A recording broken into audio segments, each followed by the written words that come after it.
ప్రస్తుతం తెలుగుదేశం పార్టీ రాష్ట్ర అధ్యక్షుడైనటువంటి పల్లా శ్రీనివాసరావుకి సంబంధించిన ఇంటిని గతంలో వైసీపీ హయాంలో అతను కన్స్ట్రక్షన్ ఇది కమర్షియల్ బిల్డింగ్ని వైసీపీ హయాంలో నిబంధనలకు విరుద్ధంగా కడుతున్నారని చెప్పి కూల్చేసినటువంటి సంఘటన ఏదైతే ఉందో ఆ వ్యవహారంలో ఈ ప్రభుత్వం వచ్చాక ముగ్గురు అధికారులను సస్పెండ్ చేస్తే ఆ ముగ్గురిని తిరిగి చేర్చుకోమని చెప్పి హైకోర్టు ఆదేశం ఇచ్చింది. తెలుగుదేశం పార్టీ రాష్ట్ర అధ్యక్షుడు గాజువాక ఎమ్మెల్యే పల్లా శ్రీనివాసరావుకి చెందిన వాణిజ్య సముదాయ నిబంధనలకు విరుద్ధంగా గత వైకాపా ప్రభుత్వం కూల్చివేసిన ఘటనలో ముగ్గురు పట్టణ ప్రణాళిక అధికారులు సస్పెన్షన్ని రాష్ట్ర పురపాలక పట్టణాభివృద్ధి శాఖ రద్దు చేసింది.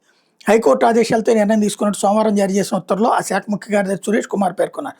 తిరిగి విధుల్లోకి తీసుకున్న అప్రాధాన్యమైన స్థానాల్లో నియమించనున్నామని చెప్పారు.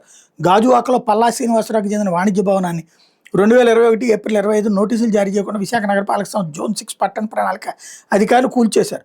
పల్లాతో పాటు విశాఖకు చెందిన మరో ముగ్గురు ఎమ్మెల్యేల ఫిర్యాదు మీద కూటమి ప్రభుత్వం విచారించే deputy city planner Narender Reddy, పట్టణ ప్రణాళిక పర్యవేక్షకులు అధికారులు వరప్రసాద్, వినయప్రసాద్ని సస్పెండ్ చేసి సస్పెన్షన్ సవాల్ చేస్తూ ముగ్గురు అధికారులు హైకోర్టును ఆశ్రయించారు.